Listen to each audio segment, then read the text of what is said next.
Shall I say good evening from a very cold but beautiful Cape Town. We had some really smart weather today, and the impact has not been as bad as it can be, but it's cold, and we kind of enjoying the rain too, because we've had seasons of drought, which helps our dam levels quite a bit, so that helps us too.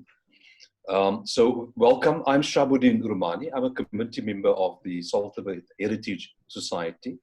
The society is a registered NGO. It's based about 3.5, 4 kilometers from Cape Town, central business district.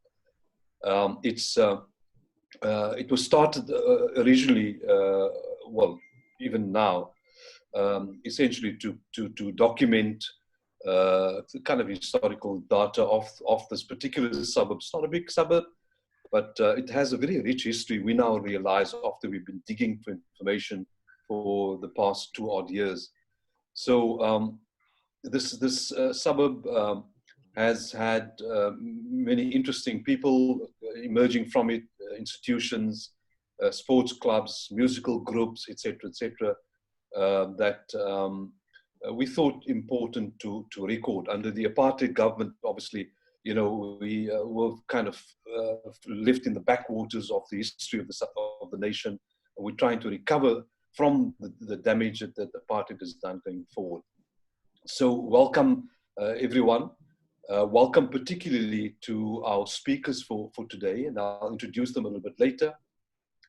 Kia Saipato from South Africa, Zarifa Baroud, originally from Palestine, but now based in the US, and Professor August Nimtz. These are going to be the panelists for today. I should also perhaps mention that we're streaming live on Voice of the Cape FM. It's a local community radio station, has a listenership of something like 250,000 people at any one point in time. So that's quite useful. So we can, spread the message of kind of work that we're doing to as many as possible.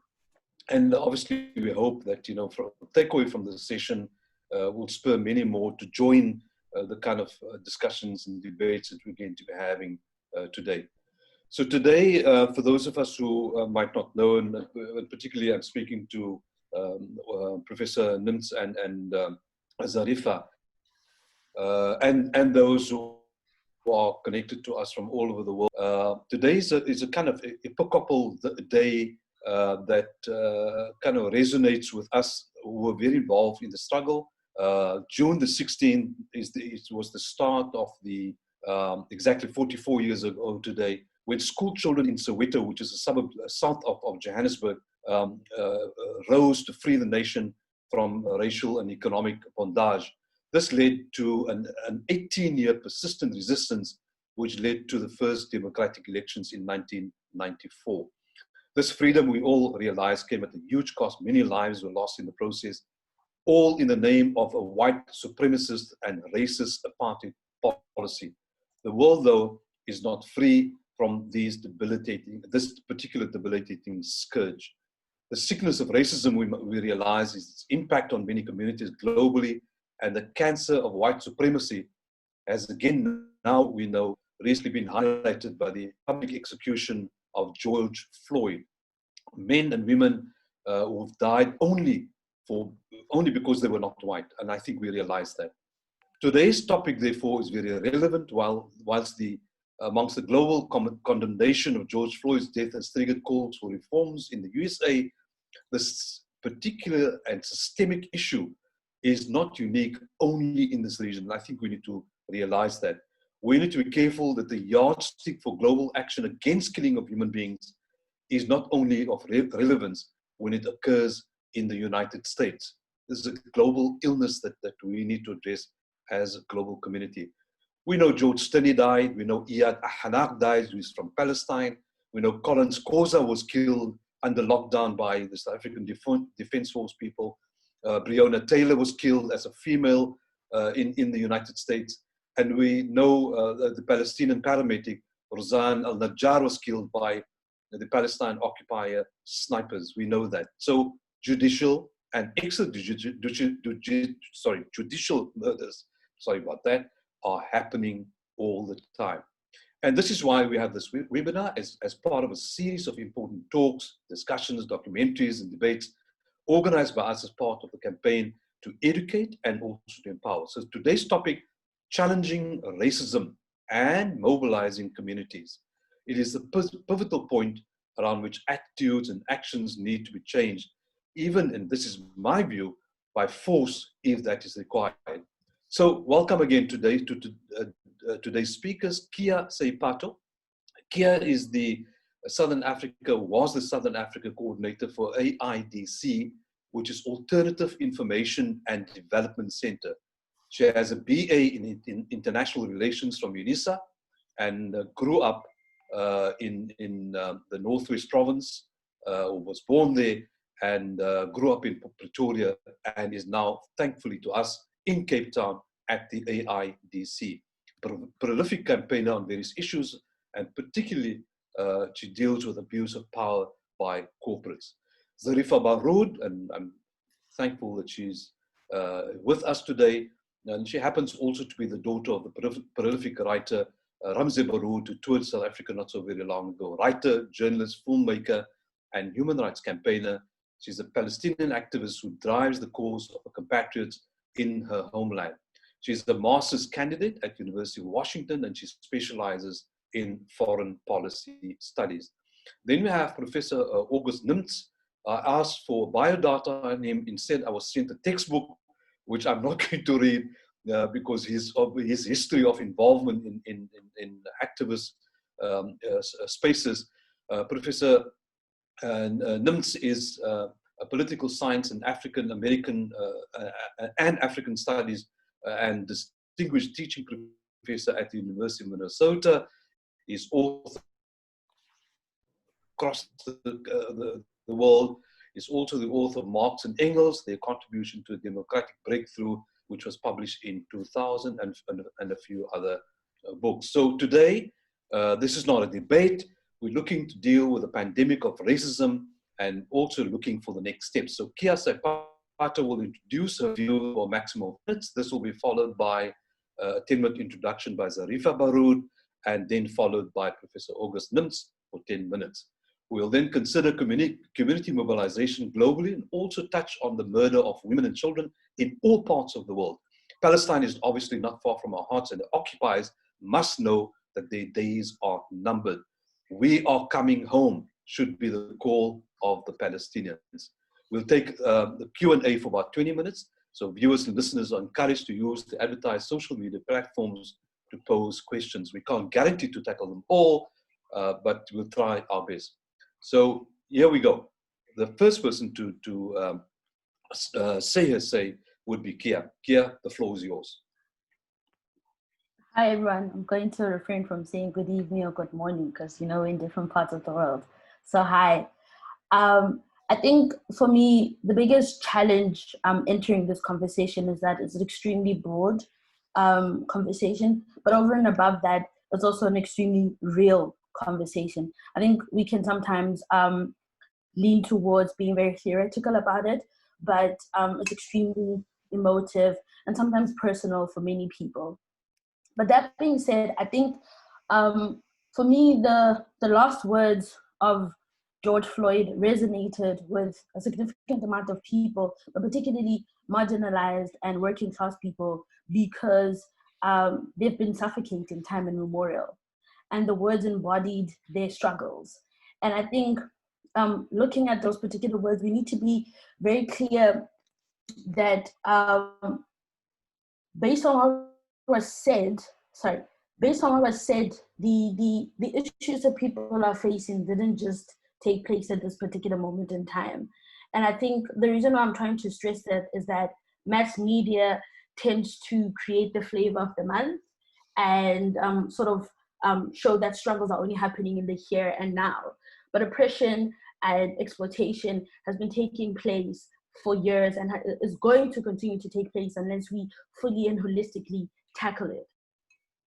That being said, I think my point of entry into this discussion is in relation to the fact that I think there's a there's a system at play here, and the system has different cogs and things that assist it to continue to grow and perpetuate itself. And for me, that system is capitalism, and it has different forms of violence and oppressions that keep it going. And the challenge and issue of racism for me is just one of the things that capitalism uses to continue to grow.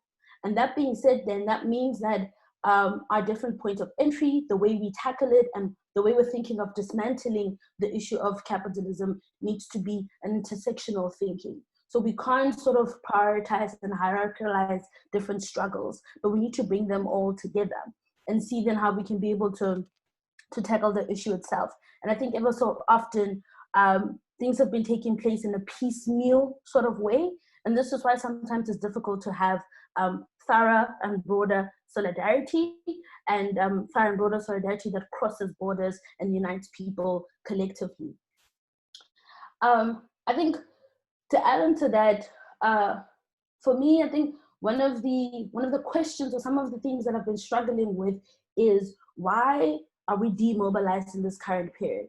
And have we been demobilized, and what are the reasons that have been leading to this? And I think it's easy at the moment to talk about the pandemic and sort of highlight some of the things that the pandemic has brought to the fore. But I think the pandemic has exacerbated issues that marginalized and working class people have been facing. And because now we're locked away and having to sit with ourselves, we then are having to see and deal with the fact that we are demobilized and continue to be demobilized. And then we need to look at how do we actually necessarily tackle that. But how we tackle that is looking back, I guess, looking back in history and looking back in time about how have we been trying to dismantle particular things and trying to challenge things, and how it hasn't been necessarily working. And I think for me, one of the reasons why that's a thing, I guess, again, to harp back on the point that I made just earlier around the issues of having interconnected struggles that tackle the issue itself. So this is why I said for me that it's a little bit challenging to just talk about racism in the abstract without looking at the different forms of violences, exploitation, and oppression that marginalized people have been facing across the board and across the world.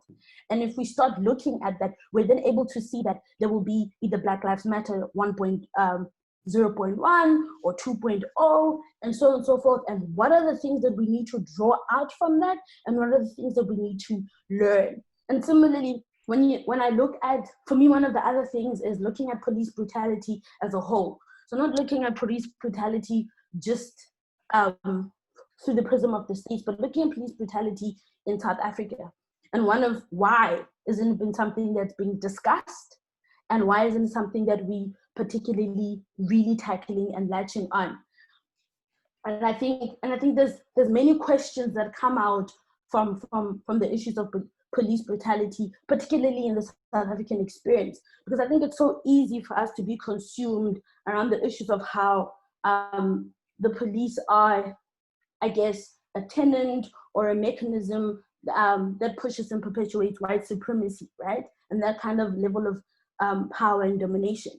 Whereas in South Africa, the majority of people are Black people. So it's a little bit difficult to look and tackle that issue in South Africa. And the reason why it's difficult to tackle the issue in South Africa, because it's not necessarily around racialized lines, but it's actually around the class element and the issues of socioeconomic issues that people are facing. So Collins was brutalized and killed by soldiers who technically look like him. And it's difficult to swallow and to grapple with because they look like him. It's easy to latch onto the issue of white supremacism and race without looking at the big, broader issue. And I think we need to, in this kind of conversation and going forward, we need to be unpacking things, zooming in and zooming out and looking at it. For me, it's about the domination of a particular group of people over a particular group of people. And the force and the push for domination, again, manifests and takes shapes in different shapes and in different ways. And the police or systems of security are means to keep that domination going. In South Africa, we looked particularly around the pandemic, the police and the military were used to lock working class people in the townships. So for the very first time, the police who were supposed to be there to tackle issues of violence haven't been there at all. But when the lockdown starts, they're there. They're in the township, they've infiltrated the spaces, and it's a bit shocking that, oh, okay, so now you're here, now you're working, but prior you weren't. And it begs to this question, it unearths the thing that the police are only there and exist only to keep a particular status quo going, and not necessarily to change and transform society, but to keep the masses, the working class masses at bay so that they don't interfere with the ruling class's lives and lifestyles. And I think this, all of this takes different shapes and form, of course, in different areas that we're in. And I think the issue right now, for me personally, and I keep on saying personally because I think I want to engage with comrades about this. My bio speaks about how I like to grapple about things in relation to the world, so I'd love to talk further about this. But for me personally, I think George Floyd being pinned down on the ground and being killed afterwards sparked the irritation and the pain people are going through during this current context. And in South Africa, the increase of police brutality and militarization sort of has curbed the opportunity for people to actually come together and tackle the issue that they've in actual fact had enough. And literally that is one of the direct things that sort of hold us back in relation to trying to mobilize and coming together. And sort of as my final-ish point, or something that I'd like us to really think about, is something that I'm starting to unpack for myself, which is the different forms of violences, and the continuum of violence, and violence being in a spectrum. So I think we think about violence in it being just a physical thing, so either breaking things or burning things down or killing people, but we don't most of the time talk about the violence that poverty inflicts on people. And in South Africa, the violence that poverty inflicts on people manifests in the social disintegration of society. So we have high levels of unemployment, and we have notions that men have about being the provider of the household.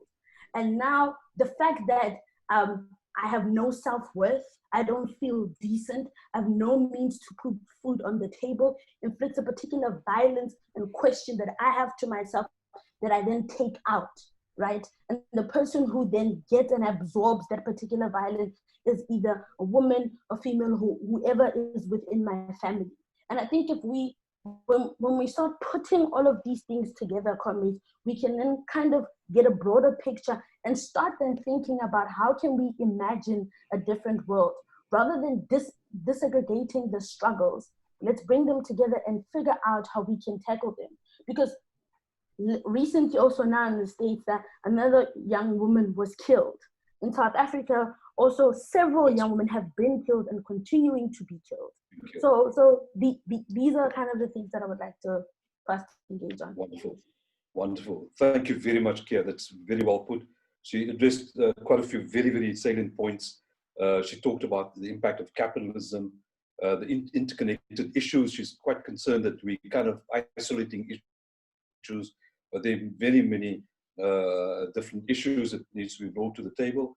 And I think the important point that she made about police brutality in South Africa often goes underreported, and the violence of poverty, which is a very, very critical point. Thank you very much, Kia. There we go. So please, those of you, just as a reminder, if you have any questions, you can pop them to us on our various social media platforms. The next speaker will be Zarifa Ramzi Baroud. Please, the floor is yours. Hello, everyone. Thank you so much for having me. I'm honored to be included in this amazing group of people.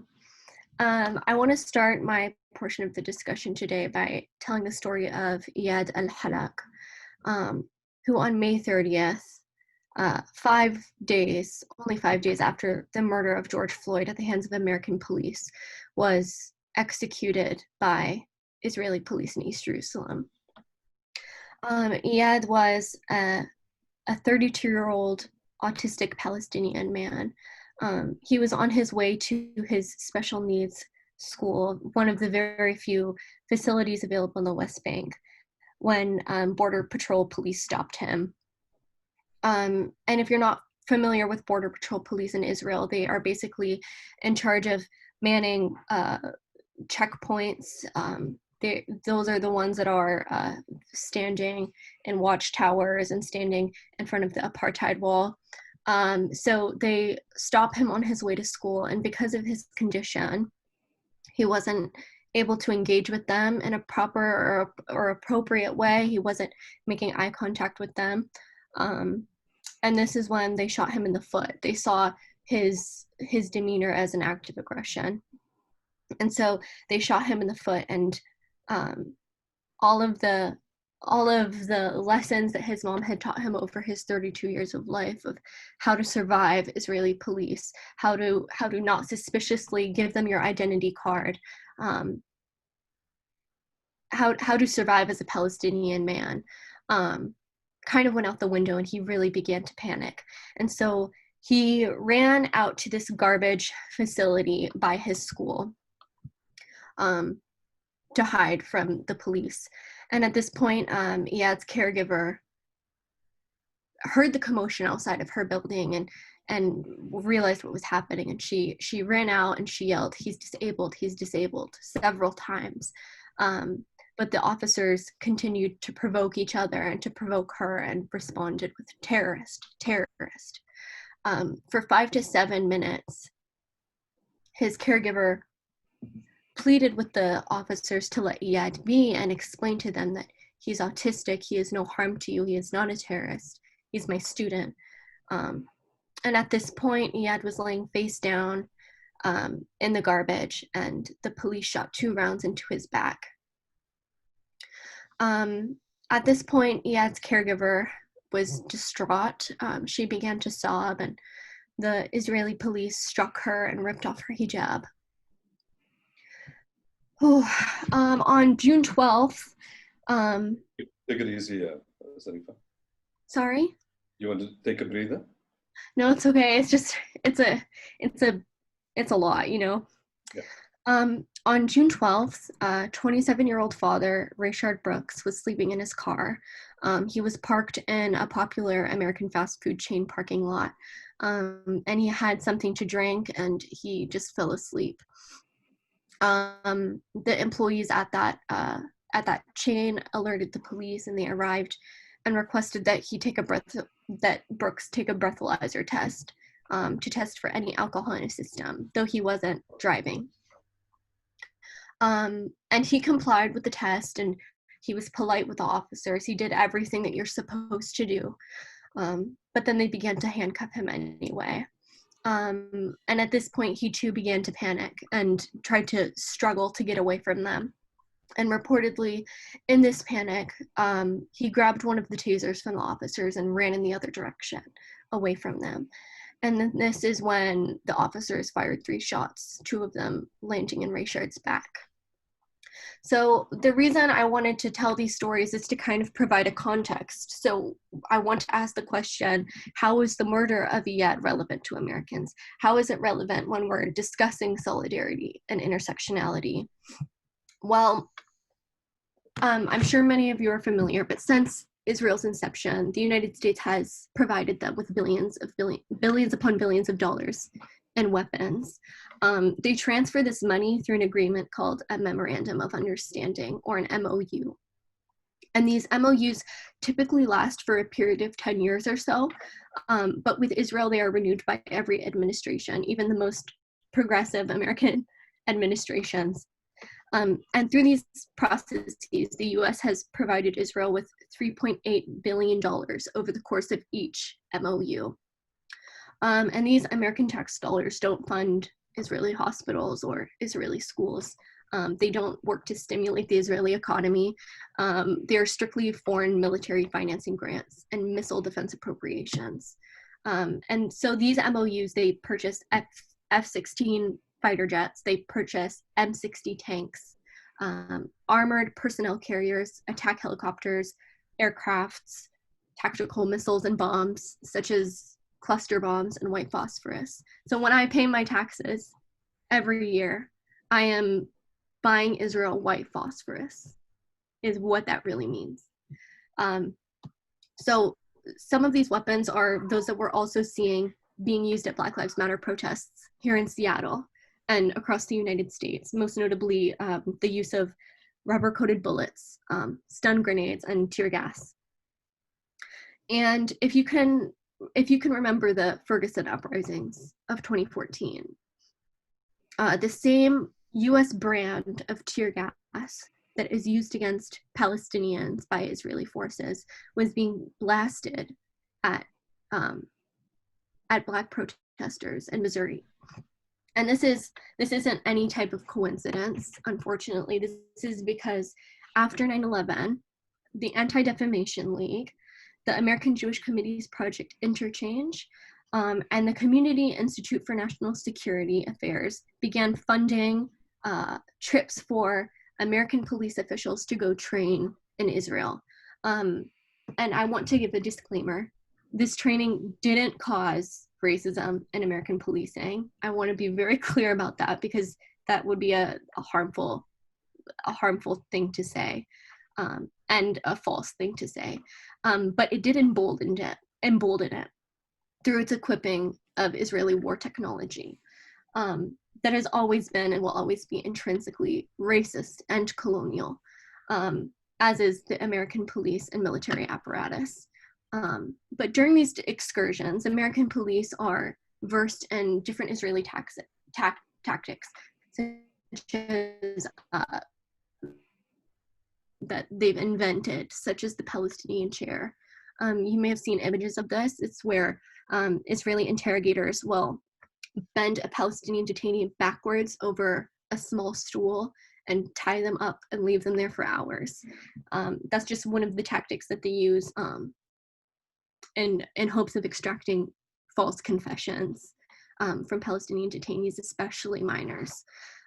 They're also taught Israeli tactics on counterterrorism, border security, and something called crowd control, which is basically Israeli forces teaching American police and American military forces how to repress and abuse American protesters. So that's the reason why we're seeing very similar ways of dealing with protesters and dissidents in Palestine and in the United States. So the extrajudicial killings of people that we're seeing in the United States, like Breonna Taylor, George Floyd, Rayshard Brooks, are happening in Palestine as well, at the hands of Israeli police and Israeli soldiers. In a press release by Beit Saddam, I'm going to read this really quick. They wrote, quote, "In every city and refugee camp that they have entered, IDF soldiers have repeated the same pattern: indiscriminate firing and the killing of innocent civilians, intentional harm to water, electricity, and telephone infrastructure, taking over civilian houses, extensive damage to civilian property, shooting at ambulances, and prevention of medical care to the injured." And end quote. The Physicians for Human Rights USA have also come out with a similar statement, and they said, quote, "The pattern of injuries seen in many victims did not reflect Israeli Defense Forces' use of firearms in life-threatening situations, but rather indicated targeting solely for the purpose of wounding or killing.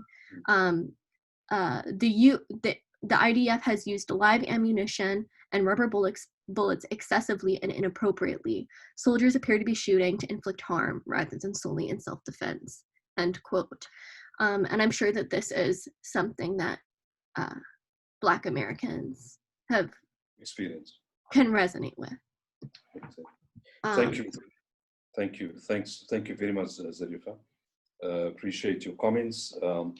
Zarifa referred to the recent killing of Eyad Hallaq and also Rayshard Brooks. I think there's almost a parallel between the killing of the two. I find it interesting that, which I didn't know, was the MOU between, so there's a formal agreement between the United States and Israel, where they're going to continuously fund Israel illegal activity. I mean, that's something new to me.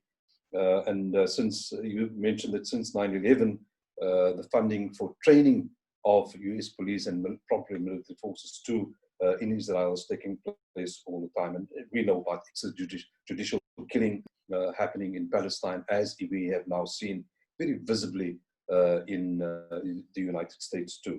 Thank you very much for your contribution. We will now go immediately to Professor August Mintz. Thank you very much for inviting me to be a part of this. Many, many years ago, our anti-apartheid committee in Minnesota hosted a couple of the leaders of the Soweto uprising, Mashinini and Khosa Loho. So it's a real honor on my part to be a part of this. And the last time I was in Cape Town was in 1978. So I'm virtually there again. I need to come back. So it's a real pleasure. We'll invite you, Professor. Okay, thank you. So it's a real honor to be a part of this. What Zarifa, the horrors that Zarifa just described, I think confirm what Kia began laying out for us, and that is the police. This is the role, this is what the police do. Wherever you have class society and capitalism in particular, we shouldn't be surprised at this kind of behavior on the part of the police. What's new this time in the United States is the resistance, to this. And I think it's correct on my part to say that this began in Minneapolis on May 26th with the first protests on Tuesday, May 26th in the afternoon, when about 5,000 people assembled, a multiracial, primarily Caucasian demonstration, came out to protest, to show their indignation of what had happened to George Floyd. I can't stress enough the importance of the multiracial character of the protests. Very international also too, very young, the participants. But it was a real breakthrough if you think about it, until what happened on May 26th, that is in response to the execution of George Floyd. Most of the progressive left had been locked down, like most people. We had been boarded up, hunkering down for almost 3 months. And the mood at the march was almost a sense of liberation, with coming up for air. And so people who came out consciously realized that they were taking a risk to their health. As a 77-year-old African-American male, I had to be very, very conscious of the fact that there could be a risk to my health. But we all felt we had to express our indignation at what happened. So there was a degree of consciousness about coming out. And I think it gave license to the progressive movement, the rebirth of the progressive movement within the United States. So it's most important. Again, the multiracial character of it. When you get a chance in the New York Times today, I think you should be able to get it online. There's a map of all of the cities in the United States where protests have taken place. In every state, 50 states, there have been protests. In 2,000 towns, in the United States. These are towns where many of them are majority Caucasian. They're small towns. We've never had this before.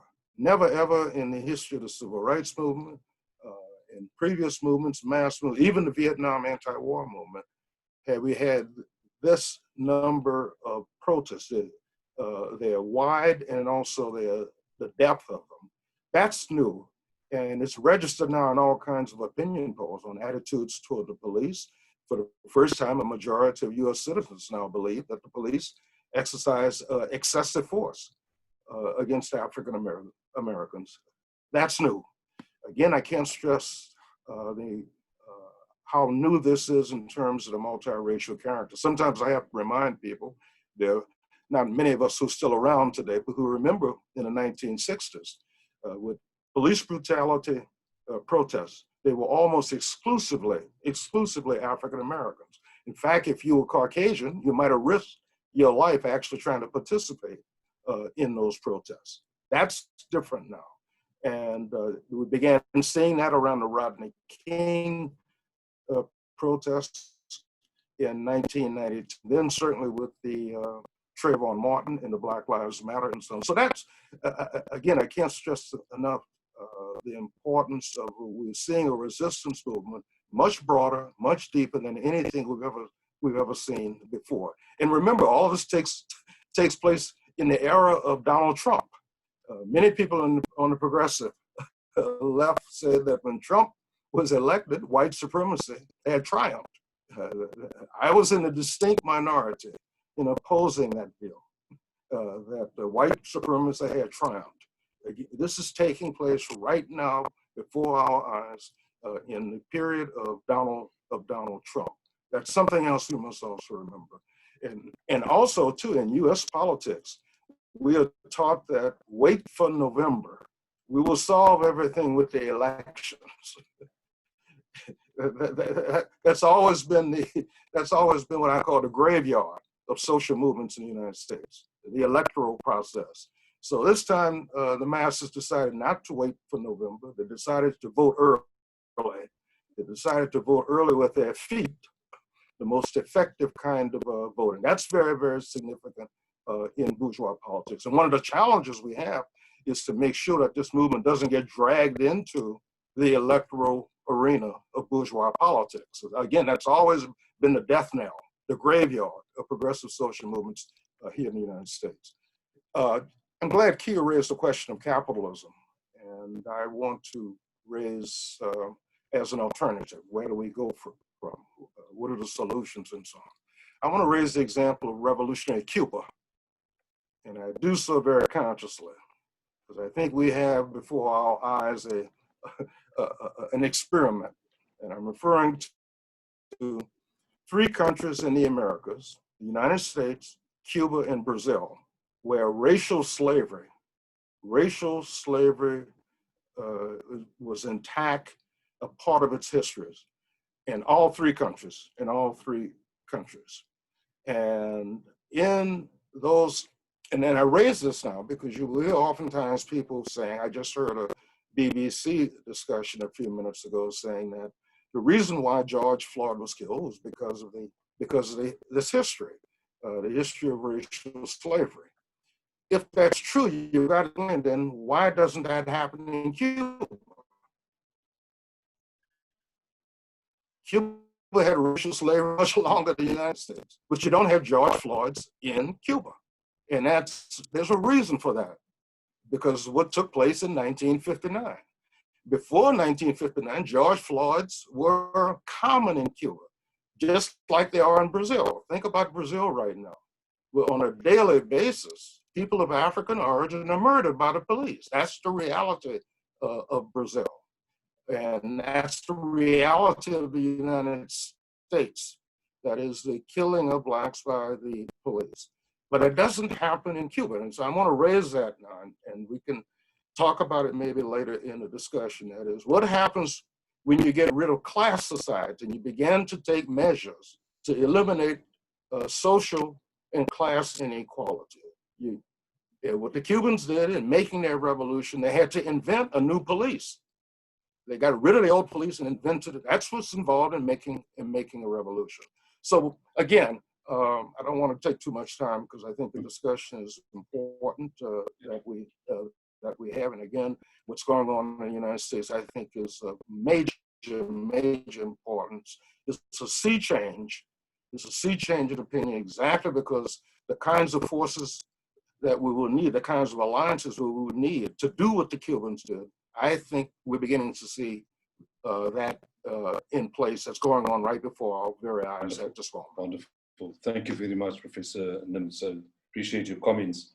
Professor Nims mentioned the again, I mean, we sit at a distance and we wouldn't have known the numbers, but from what you're saying, the demonstrations that have taken place across the country, and now you're saying it's something like 2,000 towns or cities, they were mainly Caucasian, and that's an interesting phenomenon. It's a point that Imam Siraj Wahaj in New York made on Saturday evening on a similar kind of topic, where he also said that the component of Caucasians, or he's obviously used the term white, was kind of an eye opener for everybody. That's very interesting. And the other interesting point that you made, and maybe we must look this up, is the map in the New York Times. I think that would make very, very interesting reading. And more importantly, I think is the kind of Cuban model that you're suggesting one needs to consider. That's very, very interesting. So let's carry on. I think we've made our opening statements. Kia, from a South African perspective, how do you see us going forward in terms of trying to resolve the issue around the racial stereotyping? And I know that you're a very strong proponent of the fact that capitalism kind of is the foundation of the racial disparities that we find in South Africa. In your experience, what do you think should be done or could be done? Thanks for that question. It's a tough and interesting one, but great nonetheless. I think what actually needs to concretely be done is we need to really look at what the issue is. And the issue here is capitalism. And particularly in South Africa, what I mean in terms of it is that it's been able to mask itself and shapeshift so beautifully because there is a growing Black middle class, right? And the growing Black middle class then sells the dream of the machine, that if you work hard, you'll make it through, that technically poverty is it's a state of mind, it's not systemic, we're fine, if we work hard, we'll make it.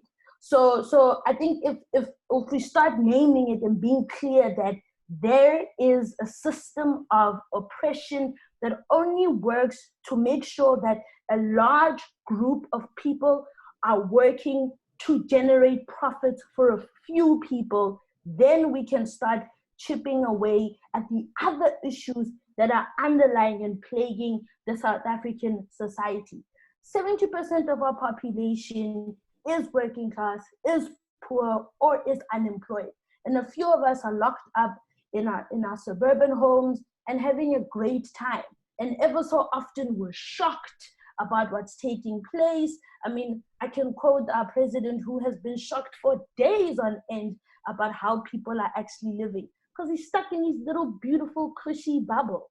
So I think once we start sort of picking at the issue, then we can think about how we start developing and transforming a different society.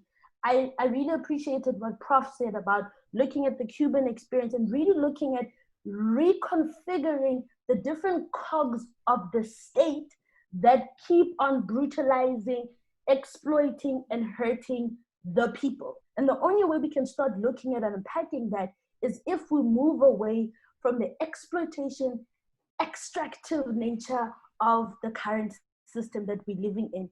And also we need to be very honest with ourselves as middle class and Black middle class people and stop selling an irrelevant and useless dream. Yeah, what is the starting point? It's wonderful us, identifying the issues. Where's the starting point? I think the starting point is very clear. We need to have a sober conversation, which is why are people locked in townships? Why have we been living in freedom for 26 years and nothing is Yeah, who should be having that conversation? Everyone. Okay. That's the issue, not so. We need to mobilize communities, not so. Isn't that, because that's what's happened in the US now. Communities have almost come out in numbers because they're saying we need to change the system. And that's what's happening, yeah? No, for sure. But the for me is that it depends on who's actually coming out and who's wanting to have that particular conversation. I think you said it earlier that the American experience or any form of experiences shouldn't be the yardstick on how we mobilize and unpack particular things. And I think the South African experience might be a little bit different, but there are maybe some lessons that we could draw. But we need to collectively have that difficult conversation. And I think maybe it starts with the middle class. Wonderful. Thank you very much. Zarifa, Zarifa's mic is muted. Oh, I muted myself. Sorry. Okay. There we go. All right. Zarifa, you spoke very passionately about your experiences of your own in Palestine. The issue is not ever going to go away unless there's a groundswell support for the kind of injustices, or against rather the injustices that's been perpetuated against the Palestinian people. Not so. Where and how should we start the whole mobilizing process, globally speaking, Zarifa? Is there a process that can be mobilized? Are we barking up the wrong tree? What is the solution here? This has been going on for over 70 years now. And surely by now, we should have had a solution. I think that on the part of Palestinians living outside of Palestine, the Palestinian diaspora, we have a responsibility to show solidarity with other movements. Because as everyone knows, there's power in numbers. And so we need to be sure that we're just as diligent for standing for the Black struggle as we are for standing for Palestine, because our liberations are dependent on one another. So it would be useless to be stuck in our own bubbles, you know what I mean, of our own causes, or putting one above the other, because it's a waste of time. I mean, we truly are dependent on one another. One of my favorite authors is Frantz Fanon, who talks about this idea of collective liberation all the time, and it's inspired me a lot, and it's impacted the way that I view but on the part of non-Palestinians, but also Palestinians, is participating in the boycott movement. I believe that it has succeeded in putting a lot of pressure on Israeli business and American business. So I think that participating in Palestinian-led struggles, like, listen to Palestinian organizers. They've told you what to do. They've told you what brands to boycott. They've made it very easy. Stand for them there, educating yourself, and standing with others. But also, I notice a pattern, and I notice this trend amongst Palestinian Americans, that, or even Muslim Americans, that really want to kind of fit in with the American activist, where they will be so quick to condemn Palestinian resistance in Palestine. They'll be so quick to say, I'm not one of those fighters. I'm not like that. I just want peace, and completely kind of throw our people in the trash, and throw away our fighters in the trash. And, you know, it's really unfortunate. I mean, we're seeing that in the United States right now. We'll see the American moderate say, I stand for Black Lives Matter, but don't throw water bottles at the police. Don't resist the police. That you can't do that. You can't shame your people like that. So I think that, it's a difficult thing, because I feel like in this context, when we're talking about this collective liberation, there's to follow. And so really just listening to organizers that have been doing this work, I think, is the key. Is there a reason why there hasn't been sufficient traction for the last, let's say, 5 odd years, Zarifa? Sorry? Is there a reason why there hasn't been sufficient traction to mobilize against what's happening in your motherland, if I may put it that way? Because clearly, I mean, you know, we're looking at 70 years of oppression in the country. Surely by now there should have been sufficient traction for an activity that says this is enough. We've had, you know, and we're going home, and we're going to take what belongs to us. Has it been so watered down to the point that many people now feel it's a worthless cause to fight for?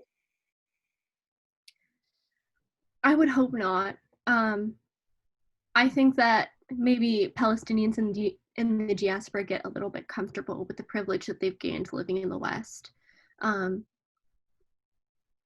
But there are Palestinians in Gaza mobilizing every day, being shot in the legs every day, women, children, paramedics. So there is a thriving struggle in Palestine. We just need to learn how to connect beyond borders, how to be empathetic human beings, even with our own people. I mean, that is totally a downfall that I see in Palestinian activists here in the United States. Like we want to stand with the cause, but we fail to be empathetic. Okay. So, yeah. Thank you. Professor Nims, I think you made some very, very important points in your opening statement that you made. And I'm interested to explore a little bit more the mindset of the Caucasian, I hate using the term white and black, or European or ex-Europeans, if you want to call it that, and the influence that the white right has had on their mindset. Is there a good chance that in the next elections in November that we would really see a fundamental shift away from the kind of oppressive policies that's currently being followed?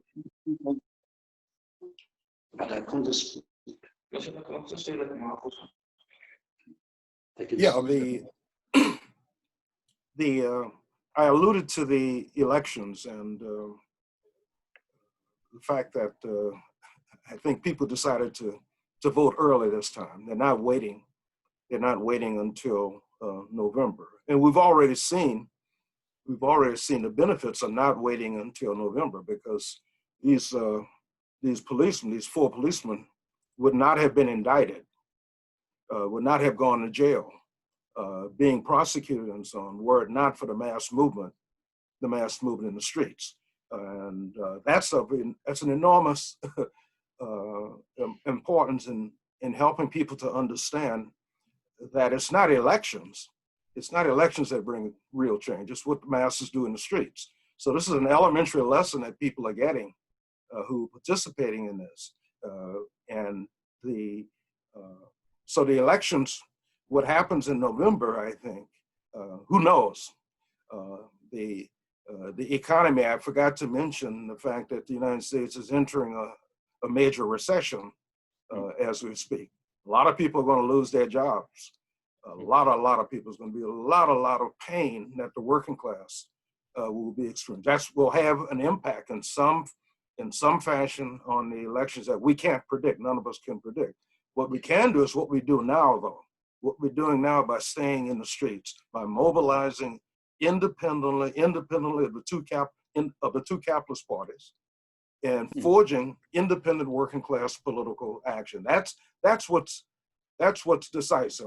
Too often, I think we focus on the ruling class and the electoral process, and so I want to make a case. I want to make a case for the mass movements. Again, can I just interject if I may? Yeah. The fact that Biden and not Bernie Sanders has been nominated as the Democratic choice to run for presidential election in November. Biden is not much different to what the Republicans are saying. I mean, Bernie would surely have been a bit more of a socialist kind of president than Biden, Trump, even Obama would have been.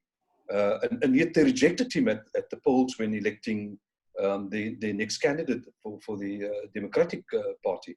So how and there have been killings. I mean, there have been extrajudicial and judicial killings all along. I mean, George Floyd is just a phenomenon. It's part of the systemic issues that we find. How is it that very electorate has now come, and are protesting to the extent that they have, when they had the option to consider a candidate such as Bernie Sanders? Yes, because again, this is the trap of bourgeois politics in the United States. Karl Marx analyzed it many, many years ago, by the way, in the 19th century at the time of looking at the Civil War in the United States. It's the problem of the working class not having its own political party. Because the working class doesn't have its own political party, we are trapped in this two-party duopoly, the lesser of the two evils. The working class, we all pay a price for the choices that were made and not made by the labor movement, by the official labor movement years ago. This is the problem we find ourselves in. And the only way we're going to break out of this is through independent working class political action. So this is why I want to stress the importance of what's going on in the streets at this moment. That's the way forward. That's the way forward for breaking out of the problem of voting for the lesser of two evils. That's what bourgeois politics means. When the working class doesn't have its own political party, it finds itself in this situation of having to vote for the lesser of the two evils. And the only way to get out of that is for the working class to have its own political party. But then, Professor, the mentioning the Cuban model would be blasphemous in the United States, not so? It would be blasphemous, what, for me to mention it? Well, you don't want to mention it. Oh, no. Because it's the kind of shining star for capitalism as No.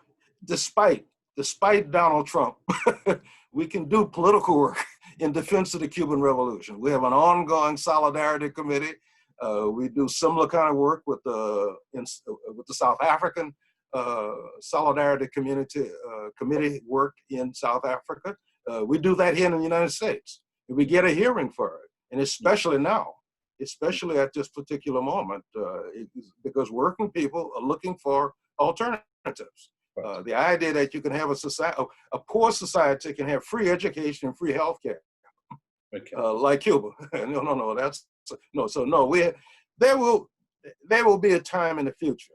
There will be some kind of a real fascist movement in the United States. That will happen.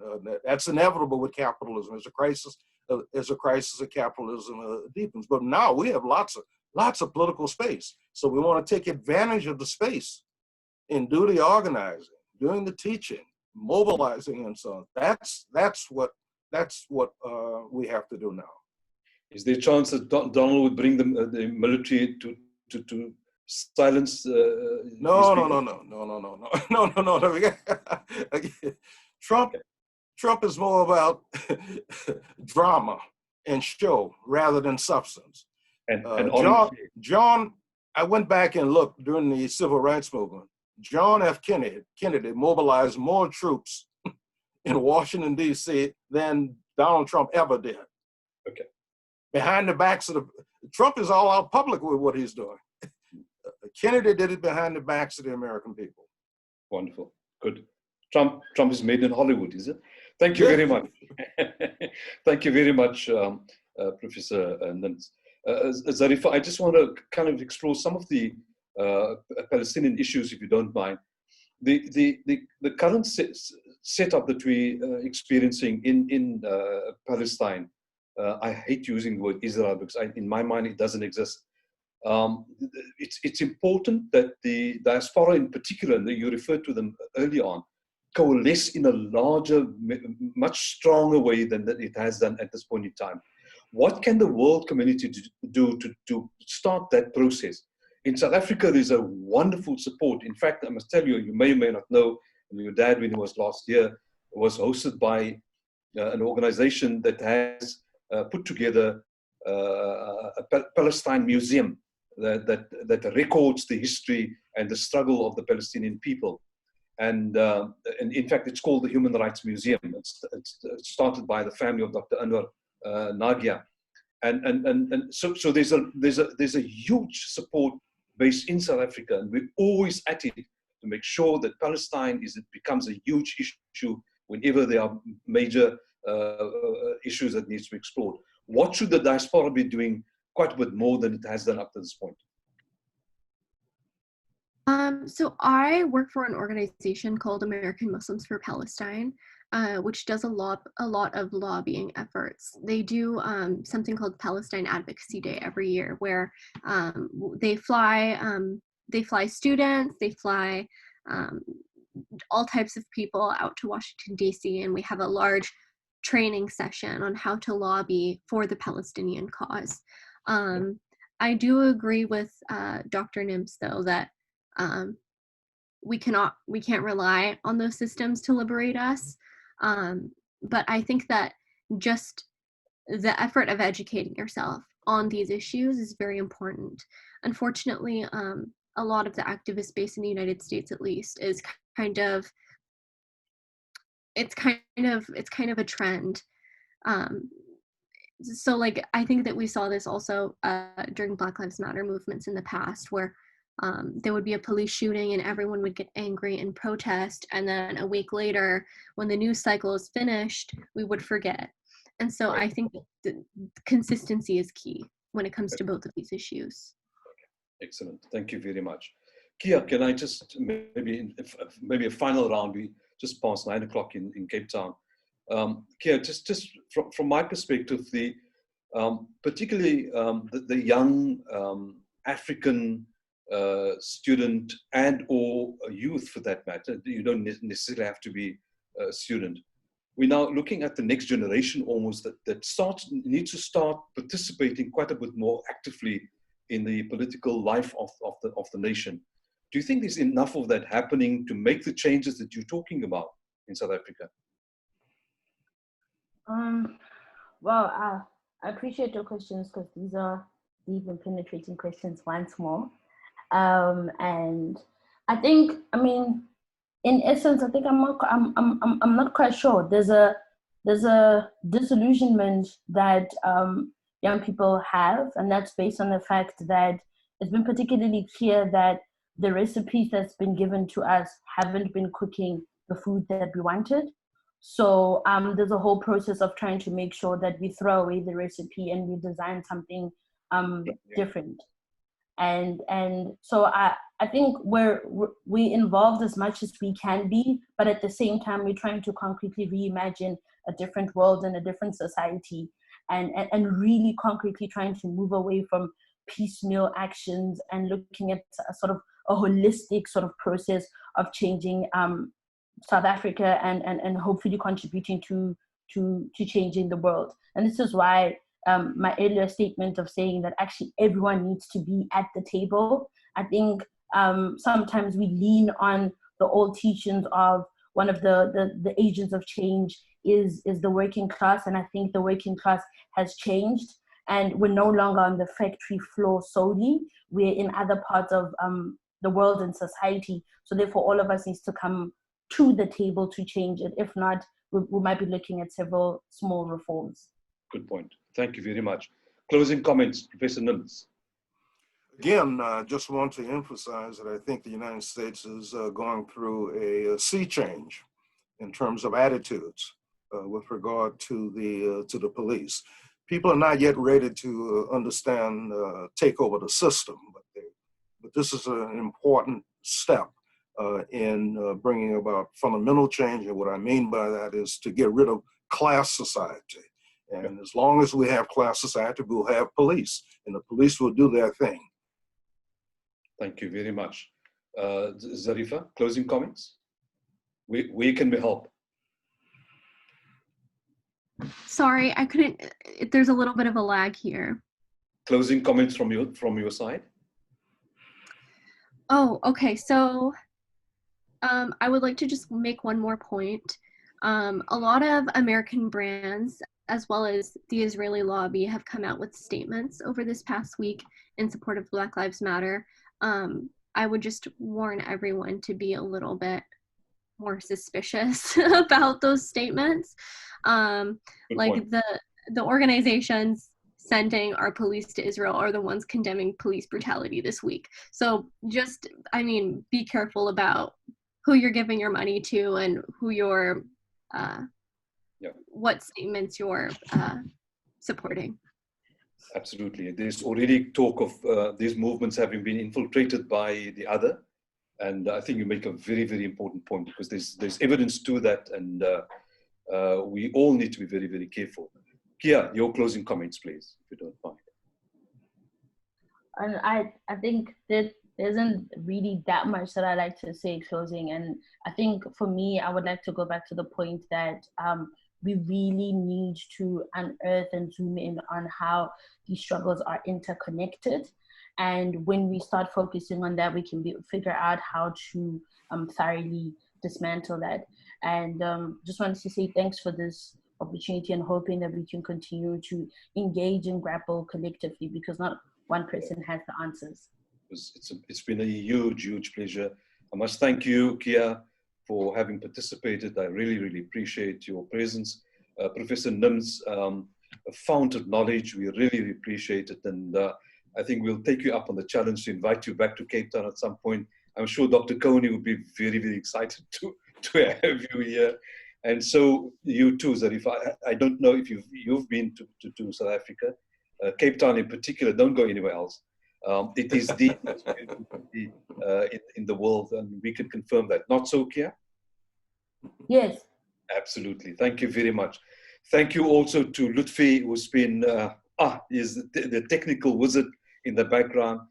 I must thank the Solitary Heritage Society, of which I'm a member, but I must say they pulled together a fantastic lot of participants.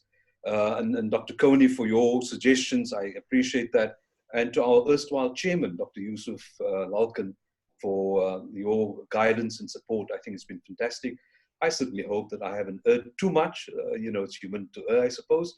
Thank you very much, and everybody, good afternoon to you people in the United States, and good evening to Cape Townians and anybody else in the world. If you are part of this, have been part of this discussion, including, I mustn't forget, obviously, the listeners on Voice of the Cape. Thank you very much for having joined us. We really appreciate your presence. Hopefully we've learned something from what we've heard today and discussed today, and we hope that we will take everything forward. Thank you very much. Good evening to you. Assalamu alaikum wa rahmatullahi wa barakatuh.